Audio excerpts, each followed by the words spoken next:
probably thinking, how has he created a brand new e-bike with a brand new bicycle for less than £330?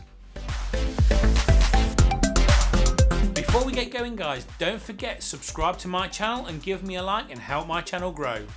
Right, so guys, this isn't a massive unboxing, it's not a tutorial, this is just a video to help you better understand what you may need out of a e-bike and some of the pitfalls that you may come across and some of the things that I hopefully can help you with to save money. So item number one is you're gonna need a bicycle, and to be honest, second-hand bikes aren't always that cheap and they're not always that good. Sometimes you can get a real gem for next to nothing, but I got something even better. I got a brand new bike from a local store in the UK called Halfords, and if you're watching this in the UK you're going to know who they are. And I got the bike through the Cycle to Work scheme. Now your employer may be part of this Cycle to Work scheme in the UK, and if you're not in the UK, don't turn off just this second, because this may also apply to you. So my employer in the UK is part of a scheme called Cycle to Work. If your employer isn't part of that in the UK, ask them if they could be. It doesn't take much to register and you could save a small fortune. But if you are in another country, check to see if your employer has a similar sort of scheme. Now it varies on how much you can save. Now if you are a decent wage earner, you can save up to 42% in the UK, that is, on the price of a new bike, including e-bikes. But I earn minimum wage. I'm not ashamed about that, it's just my job. Now I couldn't do the Cycle to Work scheme because you have to sacrifice part of your salary to buy the bicycle, and if I was to do that it would take my wages below minimum wage, and I thought, oh, this is crap. This is just absolutely rubbish. What am I supposed to do? So by the time I got to the end of this little short questionnaire, it says, please do give us a ring. We've got alternatives for you. So I did. I gave Halfords a call and they says, yes, we do have an alternative. We have a bicycle that we are able to offer for a ridiculous price. And I said, okay, well, you know, what is it? And they said, it's called the Apollo Slant. It's on our website. I'll show you a picture here. Now at Halfords it is £130, and they said to me, well, as part of the Cycle to Work scheme you can have that bicycle for a one-off payment of £19.99. So you can get a brand new 18-speed bike for £19.99. Now this isn't a basic box standard bike, it's by no means great. It is a steel frame, but it does have front suspension. It has 18-speed Shimano gears, and it does the job. It will do what you need it to do. And in some instances, it may be more beneficial to have this bike than some of the more expensive bikes to convert, and I'll get to that a little bit later. So I went onto eBay and I started looking for e-bike conversion kits, and there are a lot out there. Most of them come from China, or if they are in your country, they're probably from China initially, and they have just have a depot around or an outlet in your country just to reduce shipping times. But I would recommend going to eBay rather than Amazon, purely because on Amazon the same sorts of kits are a lot more money. eBay is so much cheaper.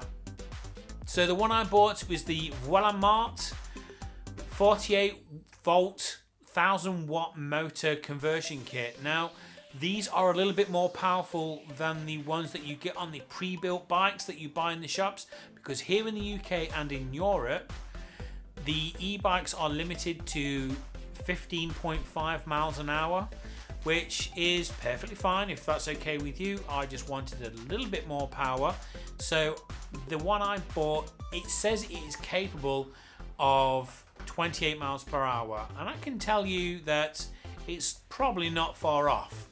So let's just take a look at the bike that I've made and some of the things that you probably need to think about when you are building, and I apologize for the audio if it isn't great. So hey everybody, apologies for the audio if it's a bit echoey. I am in my dining room, so as you can see here, this is the bike that I've converted into an e-bike. Now, as you can see here, I've done a front wheel hub drive. So basically, this front wheel here contains the motor, and then in the pouch here is the brains of the outfit. Now, the battery, which I shall put on in just a second, is the power. You know, it gives you all the power. Now, the battery that I've used also is a giant power bank. You can use it to charge your phone. And then the little pouch that you see at the front of the frame that just says Outlife on the front, that is just a pump and a puncture repair kit. And voila, forgive the pun, the battery pack is in. Now, it is heavy. It is a heavy bike. This is a cheap steel bike. Once you add a front wheel motored hub and a battery pack and a controller box, it starts to really add up. So you probably can't see it, but just about here I've got a tie wrap. Now obviously my bike is black, so where the bikes meet the brake suspension, I've got a tie wrap just above there to hold it up, but just allow the suspension rubber that keeps the dust out. And that's just to make sure that this tie wrap doesn't move up or down. So making sure that's placed in the right place is quite important. Another thing that you may have to do if you are a novice e-bike builder, or you like me, you've not been on a bike for a long time, is you do have to readjust the brakes. Now you can't see it too well, but the wheel is slightly off center because the hub that it comes with, it's wider on this side than it is on that side. So the wheel is ever so slightly towards one side, so you will have to readjust the brakes on your bike. Now if they are V brakes like I've got, it took me about 20-25 minutes to adjust because it is slightly out of whack, but it is well worth the effort because you do want to make sure that you get the maximum amount of stopping power that you can. Alternatively, if you do have the option of disc brakes, go with that. It always is better to have disc brakes if possible. So another thing to think of when you are setting up your bike is the setup on the handlebars, mainly on the right hand side, because most people will have a throttle on the right hand side, and that determines how your handlebars are set up. For example, when I first got my conversion kit, it actually came with this throttle, which I really liked the look of, twist throttle, but when I put it on my handlebar, I realized then I couldn't access the grip shift, so it would interfere and I couldn't put it on. So then I thought, well, okay, shall I change the Shimano grip shift gears and go for a thumb changer? But again, as you can see here, there's so much plastic, and you've got this bit, you still wouldn't quite get it. You know, there wouldn't be enough room. And to be honest, I've not really seen any videos online talking about this. So I just thought I'd share these with you because this is some of the pitfalls that you can get when building these bikes. So what I did is I kept with the grip shift, and again, it's your preference as to what you want to do. You can go with the thumb grip shift as well. It's just that I didn't want to have to pay to change the throttle and the gears on a very cheap e-bike conversion. So I just went with the standard grip shift that it has, and I went for the thumb throttle. The brakes that come with it are like a cast aluminium, and they do work, and I would recommend that you do use them because they do have a wire inside just here with a switch. So when you pull the brake lever, it depresses a switch which cuts out the engine to the motor. Well, cuts out the power to the motor, sorry. But they are not, you know, really well made. They are quite cheap and tacky, and if they do go wrong, I imagine getting spare parts or bits to replace isn't going to be cheap or easy unless you can remember who you've got them from, because this is another thing as well, and bear with me. not all throttles are the same. For example, this one here, I think it's like a six prong pin, or a 6-pin adapter at the end. And when I actually contacted the original eBay seller that I got this from, they said, oh yes, you need a thumb throttle. The one they sent me a link to, luckily they noticed they'd made a mistake, and they sent me a link to a thumb throttle which wouldn't have fit the conversion kit that I was buying. They then sent me a link to this one which has the same adapter as this, and this one will plug into the back of the controller box that comes with the conversion kit. Again, just bear in mind that these are not universal. Now, if you are probably better at electronics than me, you may be able to just switch them over, strip the wires, do what you need to do, but I am not an electrician. I just want to plug and play and go. So just to reiterate, when you are buying an e-bike, when you're going for a twist throttle or a thumb throttle, or you just want pedal assist, absolutely fine.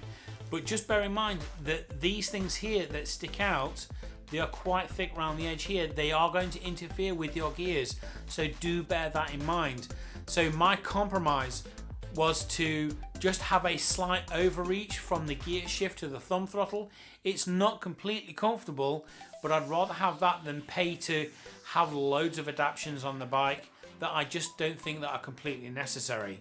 So just something else to bear in mind is, if you are converting a newer, more expensive bike that weighs a lot less, it will be probably made of aluminium or aluminum if you're in the States, and it is always a good idea to put a torque arm on the wheel where the motor is going to be attached.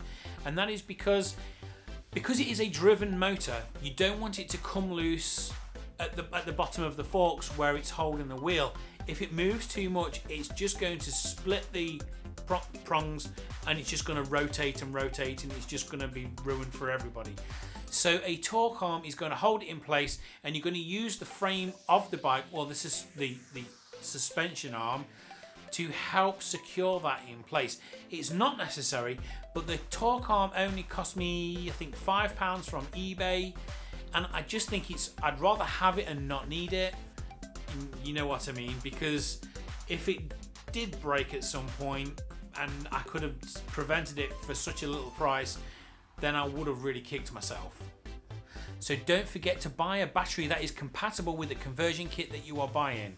If you are buying a 48 volt 1000 watt conversion kit, make sure you buy a 48 watt 1000 volt 38 volt 1000 watt battery that goes with it, because it isn't going to work if it is underpowered. You've got to make sure that the power of the battery exceeds the power of the conversion kit that you are buying. Now, do bear in mind, do be sensible with this. I know you can get a bit of speed out of it, but bear in mind, like my bike, it has got V brakes. You do not want to be doing 25 miles an hour in rain or snow or anything like that and apply the brakes and they not work properly. So do bear that in mind, and don't forget to always be safe. Wear a helmet, make sure you have lights. Safety first, people, because honestly it could save your life. So I hope you've enjoyed this little video about how you can save a bit of money and how I managed to create a brand new e-bike for less than £330. And guys, don't forget, if you've enjoyed this, please like. If you've really enjoyed it, please subscribe to my channel. And guys, I shall see you soon. Bye.